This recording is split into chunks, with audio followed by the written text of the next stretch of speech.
Our next set of presenters are our partners and friends from the Peaslee Neighborhood Center.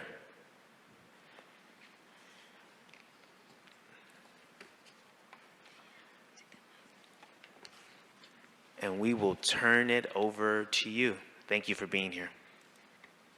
Thanks for having us. Yeah, good afternoon, everyone. My name is Joel Newman, and I'm joined here today with my colleague, Jen Ahrens, and we're from Peaslee Neighborhood Center. And we first want to thank you all for your attention and your effort that this committee has placed on analyzing and implementing equitable policy solutions and specific focus on the role these solutions play in addressing our city's housing needs. And so we at Peaslee are really excited for this opportunity to be with you all today, and we appreciate the time and space to share some specific housing strategies we see as a pathway leading to greater equity for our city. And so Peaslee is situated in the heart of Over the Rhine and has been a neighborhood center for over 37 years. But our organization actually carries out a legacy of our founding Peaslee's moms that when faced with the unjust closure of their local elementary school, which was a public and collective resource, fought and organized for an educational community anchored to remain in its place. Our Peaslee's moms, similar to many of our longtime neighborhood residents, struggled for community control of important public spaces, anchors, and resources, and were innovative in offering up localized solutions when other overarching protections were not in place. From this long history, our lived experiences, and a desire and recognition that we can and must do better with overall stewarding of our public resources, we at Peaslee have for over 4 years now been leading a grassroots effort to leverage local community benefits for public subsidies being used in private development projects through what's called the Equitable Development Rubric, Toolkit, and Resources. The rubric, as it's called, has functioned as a two-part path. The first path has been a tool of immediate use to assist and empower community people at Cincinnati's most local democratic levels at our community councils. And then the second path has been a research-based framework for good public policy citywide that is specific to equity, being centered in the awarding of public subsidies of our private development projects.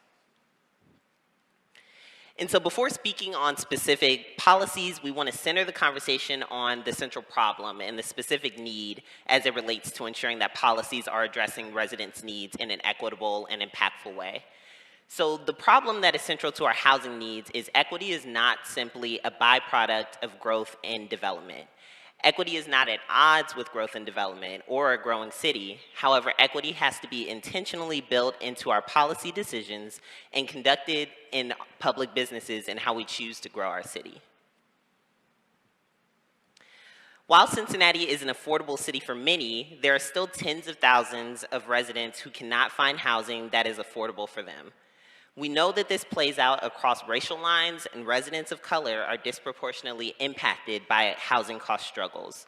We recognize that the housing struggle and wages people are paid are explicitly connected and are two sides of the same coin. Public policy in regards to labor and wages are just as critical in the housing conversation as it is regarding housing solutions. But for our time today, we want to pointedly talk about policy strategies specific to housing costs.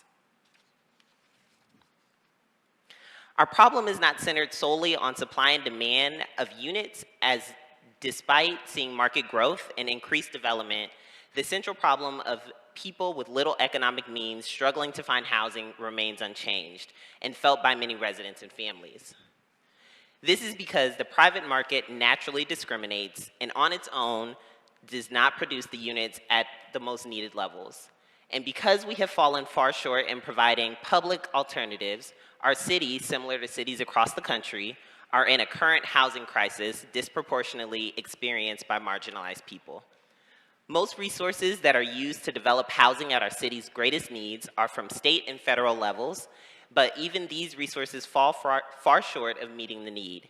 Because of this, many local governments have stepped up to fill the gap in resources, as well as offset the discrimination of the private market through good public policy. We think it's really important to anchor our policy solutions in the specific need that we see in Cincinnati. So Cincinnati's major housing deficit is at the lowest income levels, right? It's below 60% AMI, and it's especially below 30% AMI. I want to make a quick note that HUD area median income levels, right, are based on the metro statistical area, which encompasses 15 counties. That metric is higher than that of Hamilton County, and it's significantly higher than that of the city of Cincinnati, and that's just really important to bear in mind when we're considering price points. Median rents in Cincinnati hover at prices deemed affordable for households earning roughly 70 to 80% AMI. It's important for us to understand that because it helps us see that the need for housing is not equal across all price points, even though much of the discussion and the talk and the rhetoric these days kind of suggests otherwise. The best way to pinpoint the housing need is to look at which households are cost burdened in our city. I should credit Becca Costello for this graphic from VXU, which is very good, right? This graphic displays HUD data for households in the city of Cincinnati divided into different income ranges. Households spending less than 30% of their income on housing are represented in green and are considered by HUD to be living affordably in their housing. In the orange and red ranges, we have households who are spending more than 30% of their income on housing. HUD considers these households to be cost burdened. Within this range, the red represents households who are severely cost burdened, spending more than half of their income on housing alone. For those at the bottom of the economic ladder with no wealth to spare, this is unsustainable given the many other basic needs and costs of living. It amounts to teetering on the brink of homelessness, and it illuminates what is needed in order to house our community members filling our shelters and sleeping on our streets. I want to make a note here about the term workforce housing and how misleading that term can be when it's used in certain ways. Many people use this term to describe housing affordable to households who earn between 80 and 120% of AMI. While we can all certainly agree that folks earning in this range should be able to live in the city, the data show us that Cincinnati's market is generally already meeting their need for housing. Right? In contrast, the market is failing the also working people, many working people whose jobs pay them far less. Equity, right, which is the goal, a primary goal of this committee, demands that priority gets placed on those whose needs are unmet, right? And the data here are telling. I want to also point out that when you look at this same visual for only rental households in the city of Cincinnati, that cost burden essentially disappears above 80% AMI. And it's also significantly reduced at the 50 to 80% AMI level, right? This aligns with what we know about median rent prices, and it makes it clear that focusing our public resources on rental units above 60% AMI will not advance equity. It simply will not. Similarly, focusing our public resources on home ownership units above 80% AMI will also not advance equity. So how do we prioritize solutions, right? First, we need to understand that smart city governments advance equitable housing in 3 necessary areas, right? First, they publicly fund the creation and preservation of non-market affordable units. Second, they incentivize and regulate the market to create and preserve affordable units. And third, they regulate against displacement. Right? We need to see progress in all 3 areas. We know it's not a one trick, right? There's no silver bullet. We need progress on all 3, but also not all solutions are made equal. Priority has to be placed on policies that have real impacts that fit Cincinnati and secure housing at the lowest income levels, right? We're going to walk through just a few start options that are foremost, or should be for that reason. In this first bucket, in this first area, right, our urgent priority should be on committing major ongoing revenue to the Affordable Housing Trust Fund. That gets a good little gold star for being a priority, right?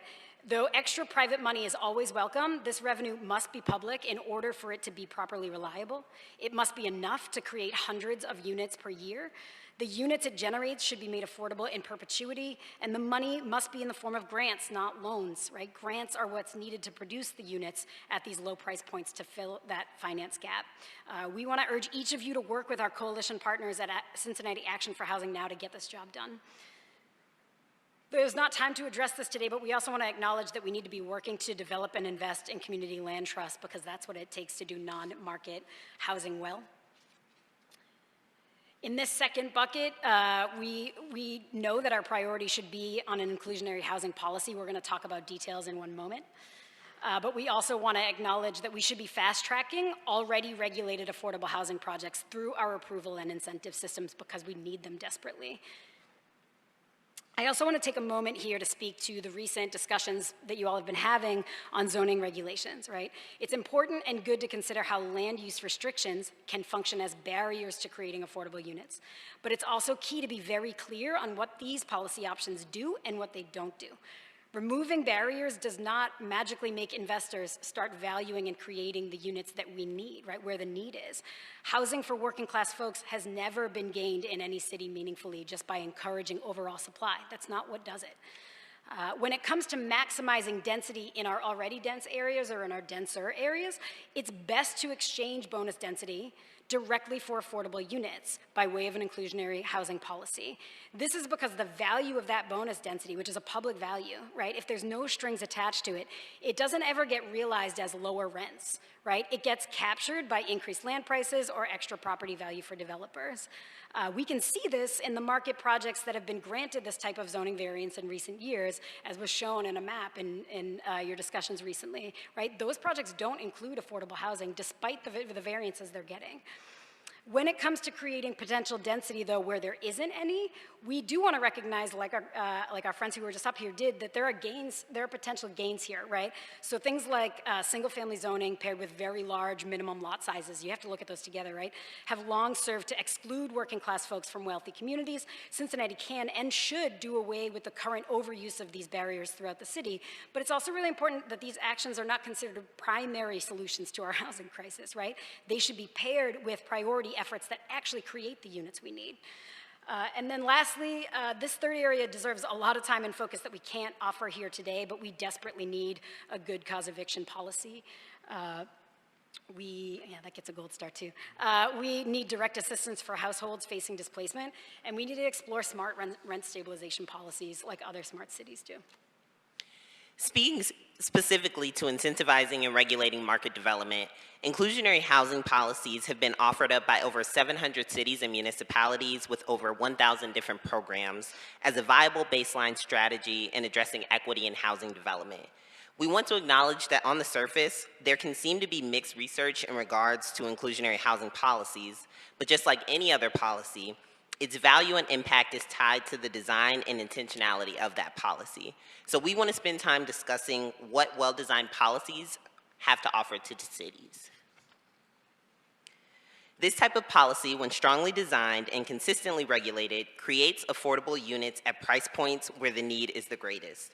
This is done without using limited funding and resources that are already earmarked specifically for producing affordable units, but serves as a supplementary avenue to put more affordable units online and not strain limited capital.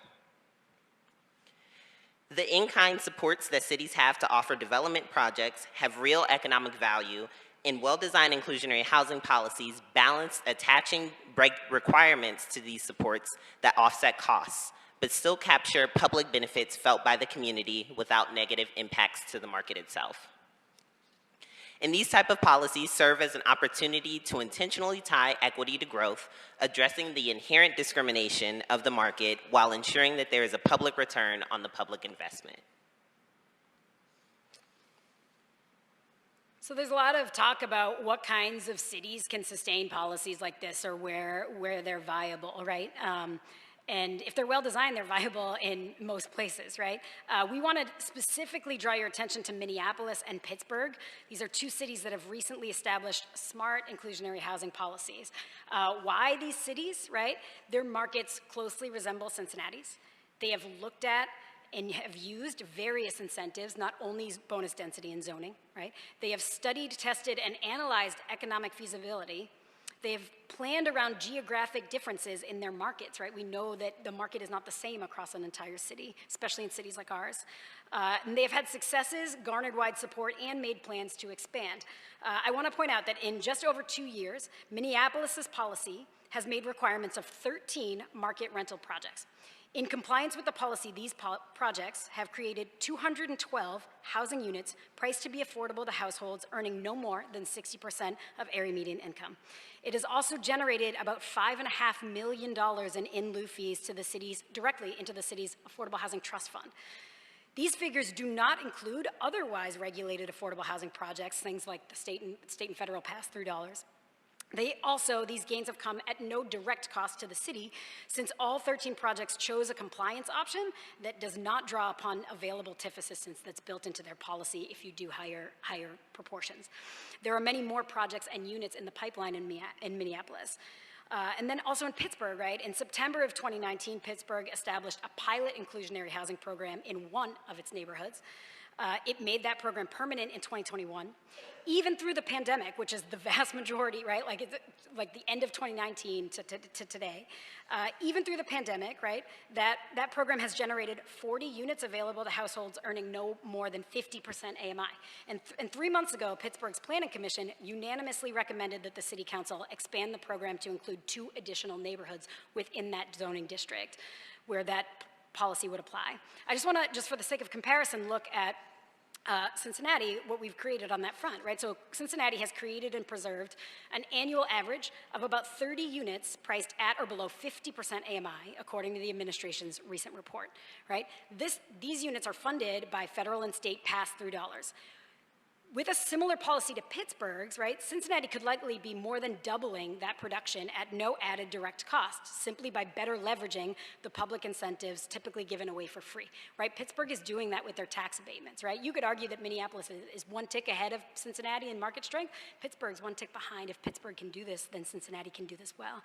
I want to go back. I want to also point out that Minneapolis and Pittsburgh, like, why have they been so successful, right? Largely because they utilize the support of national experts and very good consultants who know this specific kind of policy inside and out, right? They're very sharp in centering equity gains and the economic analysis piece, so you make sure that it doesn't have the negative impacts on the market that everybody says it's going to have. And so we just want to highlight some key takeaways for you all that we want to emphasize just with our presentation and our time. The first being that the most effective housing policy strategies are multi-pronged and specific to the deepest needs of residents. Impactful solutions are made viable through the strength and intentionality of policy development and enforcement, and for public subsidies specifically, equity requirements must be baked into development deals. And so we also just want to highlight some opportunities that we have collectively to take to move forward in realizing some of these strategies. And so on Tuesday, May 3rd at 6 p.m., Peaslee, with an array of community co-sponsors, will be hosting a virtual public education event on inclusionary housing policy, what it is, and why it matters to advancing equity here in Cincinnati. Cincinnati also has a framework and pathway to follow in developing an inclusionary housing policy, and that meets our needs. So we encourage you all to look to Minneapolis and Pittsburgh specifically as models for our city to follow. And our city doesn't have to try and tackle this alone. And so we encourage you all as city stewards to seriously consider consulting with a national expert to lay the foundation in order to center equity and good economic analysis in developing out an inclusionary housing policy for our city. And so we want to thank you all again for your time, and we will turn the floor over for any questions. Thank you. I mean, we are just packing it in with what's happening. But I think that this is really good. So, you know, I'm excited to have this conversation because inclusionary zoning, when we were having our density debate, is something that just came up over and over and over as a potential solution.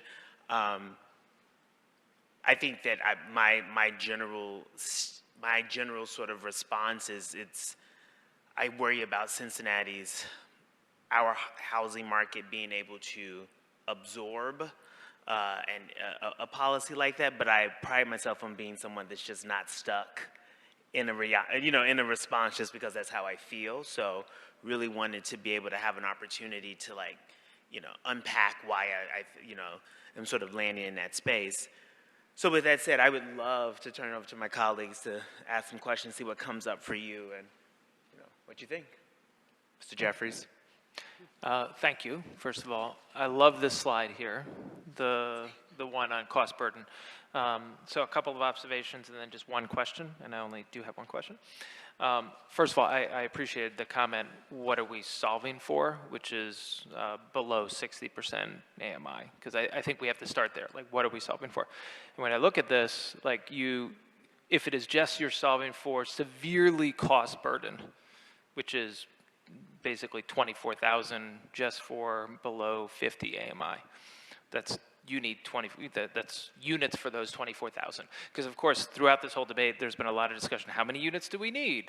Like 30,000 in the county. Like how debate on units. So it does seem like all right, you're solving for at least 24,000 people, or I guess households, because it is households, which includes children and significant others. So you're solving for 24,000 there. So that was my comment, which I think is it's a different lens to look at it. Like you're solving for the most severely cost burden. My question would be, when I look at the dates on this, is 2013 to 2017. Do we have any updated? I know this is HUD data. Updated data on what that specific number is that gets closer to pandemic reality? Yeah, there's one more recent round of this ACS data, right, which would be the 2014 to 2018. What you have that's like reliable at this level is not going to include pandemic stuff because it's not available to us. And as much as we need to consider how in this pandemic moment that's exacerbated the realities, I think it is still important to remember like what has been the trend, where are the need, where is the persistent need, right? So I think this persistent need, it might change in the new data by a few numbers here or there, but like it is there and it is, right, it's still a compelling data set to look at.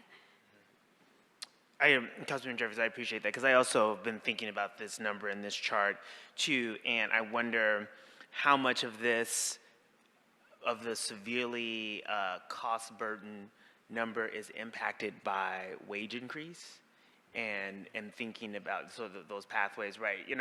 Because like part of this is like who's housing cost burden, and so like one strategy, like there is a strategy to say like, okay, we're gonna address this and we're gonna address the housing, but then there's also strategy to think about folks who might be at that brink. So thinking out loud, for conversation's sake.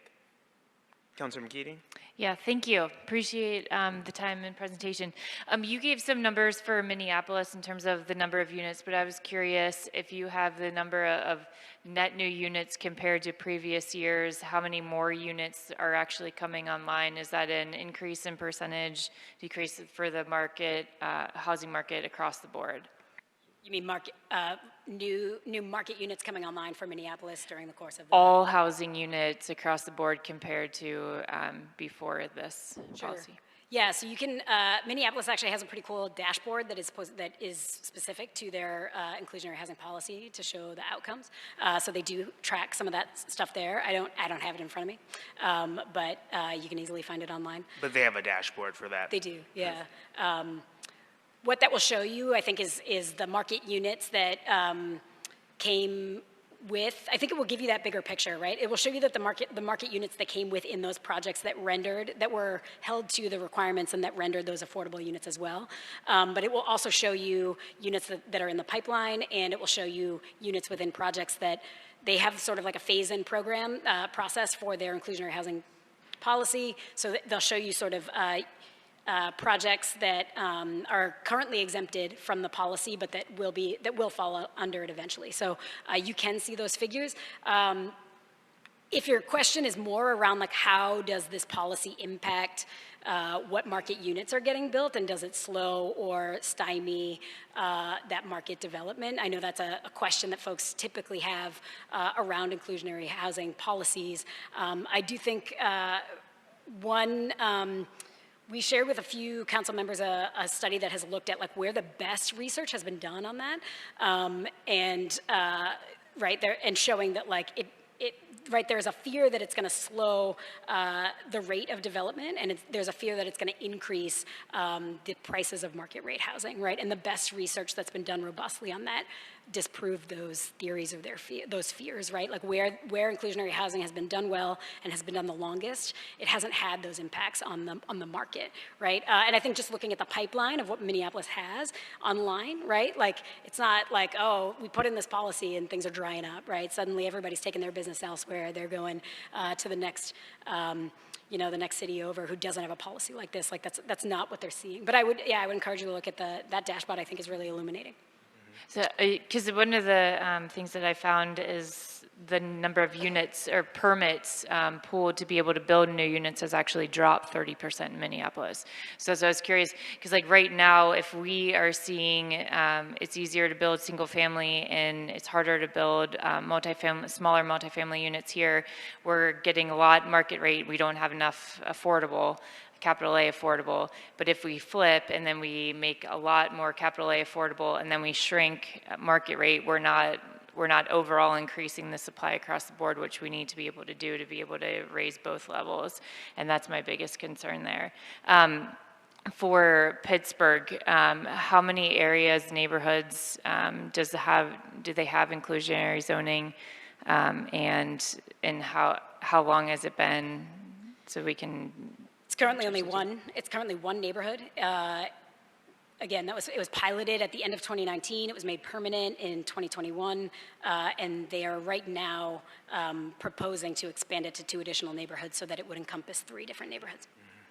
Thank you. And then you had mentioned in my previous question, looking at data showing the cities that have done this the best and for the longest. Who has done it the best for the longest? Which cities are you referring to?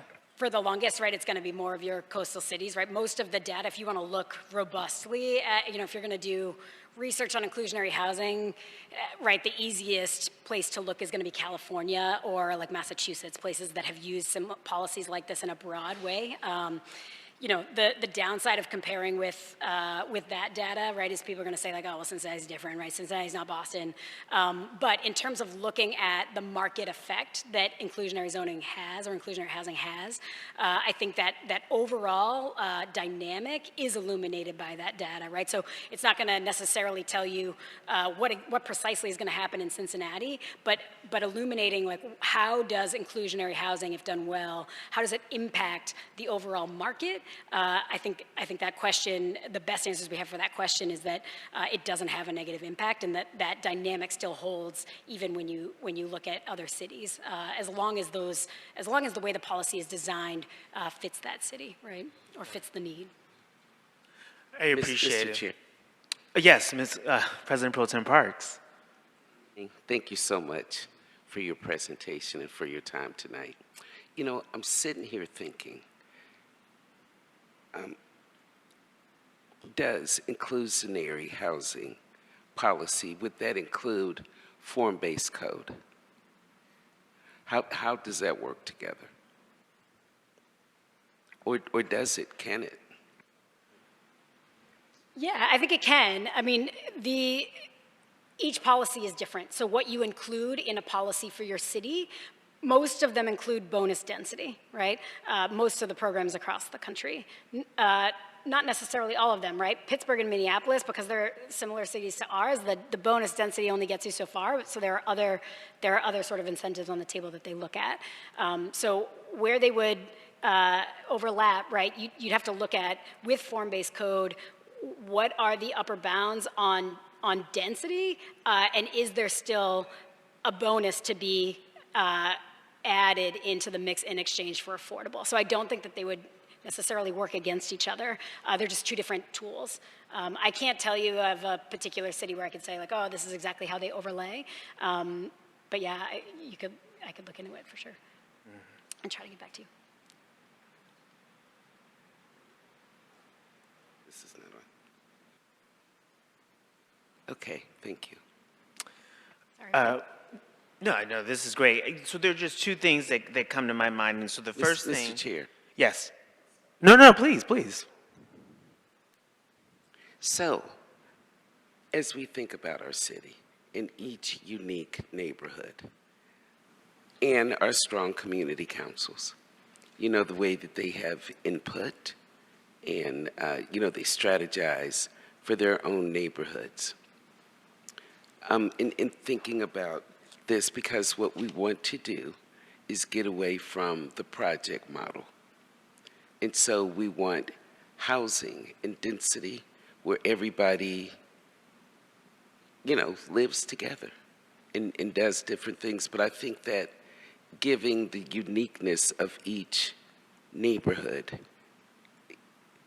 if we grant the tools Because, you know, it always comes up that every neighborhood is not the same. Each one is different. And so what I'm thinking is that if we just have the tools for each unique community to utilize to meet the objective that we set. No, President Pro Tem Talk, I appreciate that. And I think that the,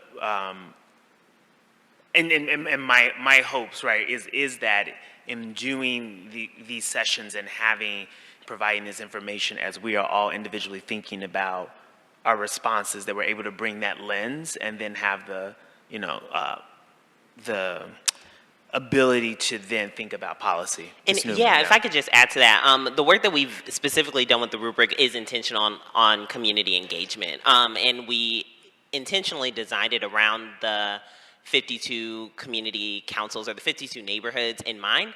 The rubric as it's currently written, half of the kind of benchmarks that we set are around community engagement and community input. But what we want to do, hopefully with the policy in place, is lift some of that accountability as far as what really, like, these promises that are made to the community, if they don't come to fruition, how can we ensure that there is some type of accountability in place? And that's why we're kind of pushing it at the policy level, but we definitely want to make sure that we center community input and community engagement, and that's actually been our first and primary effort, at least where we've, as Peaslee, been putting our energy behind, is getting resources and tools into the community's hands that they can utilize with developers in front of them, while in the same lane pushing for a policy to lift up some of that pressure off the backs of community councils. Yeah. You know, there are three things that I lift up that I sort of wrestle with. And so part of it, you know, in doing a dive on inclusionary housing is the impact on some market rate rents. And so, you know, one of the ideas is that market rate rents subsidize some of the rents that are more heavily subsidized, right? Market rate, so you charge more rent for the subsidized rents. And then I think now, you know, what are the communities that could absorb those higher rents? And there are already communities in which, you know, everyone's like, the rent is too high. So just that's a tension point that I have there. And then, as a social worker, like, this makes sense to me. Like, this is a true equity model. But then there's a part of it about, so what happens if we had a perfect world and we could undo our exclusionary zoning, right? Like, we had a perfect world where we had an alignment and we got rid of parking minimums and, like, all of these things that we know are barriers. And so there's this tension I feel with, like, tying an equity policy to those sort of archaic or, like, non-useful zoning tools. And then what happens when we get to a moment in which we might want to, like, mass undo those things? And so that no longer is density is no longer a bonus because we've just addressed the density. And so how do we think about incentivizing those subsidies regardless of our zoning policy, if that makes sense? And then the last piece I'll say is, I do think that there's a tension point between, well, not a tension point, but I mean, I think about our tax base, right? And I think about, like, you know, we have how the Columbus legislation has impacted our city, and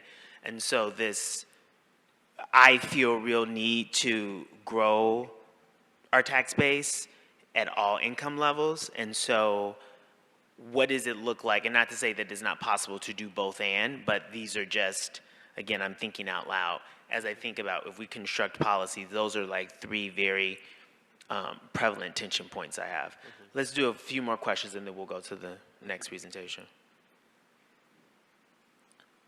Or do you Yeah, have a I don't response? know. Maybe I can just Sure. take kind of the middle part that you addressed as far as if we were to undo all of these kind of archaic or historically exclusionary policies and things. I still feel like the central problem that we laid out and the central needs would still exist, because even if we did remove all of those barriers, the central point of equity isn't just a natural byproduct of development happening. We believe, and we come from the vantage point that if equity is not intentionally designed into how we regulate with our public policy, then it's not just going to happen. And so while those are tools that can help with alleviating, especially with fast tracking projects that are going to center affordable units or affordable developments, that's important, but it won't be the central piece that's going to put units online to meet the needs of the households that already, as you mentioned, growing the tax base, but the households of families that are currently living in our city that can't find housing that they can afford. And I agree with you 100%. And where I think what I did not articulate clearly is that, to me, if we tie those incentives to, and I'll go on record as saying, like money that we have in the Affordable Housing Trust versus policies that may go away, right? You know, like I agree with like the intentionality of that. So if you build that intentionality and it's about the actual cash dollars we use to subsidize at 58% AMI or lower, because to me, if you think about stability, that seems more stable than a policy that can be changed. Again, thinking out loud, like not. If I could take 1 second just to address the first issue that you articulated there, the idea of market rates being raised to subsidize those lower units, right? That's actually not the primary function of inclusionary housing, and that's not primarily how it operates, right? The goal is that where applicable, right, the jurisdiction is giving an incentive that has real value to it that offsets the cost, right? It's not that, oh, you're just going to raise the market rents in order to absorb that cost. Where you see, when policies are designed well and when the economic feasibility is studied well, where you see the accommodation is in the land prices, right? So if you don't overshoot the mark in terms of what you're requiring, right, what happens is the land values adjust accordingly, right? So it's not that the difference get passed, just like we said before, the difference doesn't get passed down. When you give the bonus density, the difference doesn't get passed down in the rents, right? Likewise, when you increase the requirement, the cost doesn't get passed down to the rents, right? The land value gets adjusted accordingly, meaning developers end up paying more or less for land based on the value of what they can build, right? And what revenue they can generate. And I think that's really important to think about, and what bears out when you look at groups like Grounded Solutions Network who have done this work and look precisely at what that wiggle room is that you have, right? Let's do it conservatively, let's do it in the range, but let's front load the equity, knowing that we're not going to tank the ability of a developer to make profit, right? And we're not going to depend on raised rents in order to subsidize the units. That's not the goal. Oh, I appreciate that clarity. All right. And Mr. Chair, Yes, I Vice was just Mayor going to and, add to that. Mr. So Jeffries. what I've heard is, so the Affordable Housing Trust Fund, for example, would allow us to give lower interest loans so that the developer could afford to do affordable housing in that development, but it wouldn't create a need to increase the market rent housing because, you know, we're giving lower interest loans to make it affordable. Mr. Jeffries. Yeah, just one other comment. So the one area, this builds on Councilwoman Keating's point, that I'm trying to wrap my head around is what is the right comparable city? Because even when I looked at Pittsburgh, I just Googled it.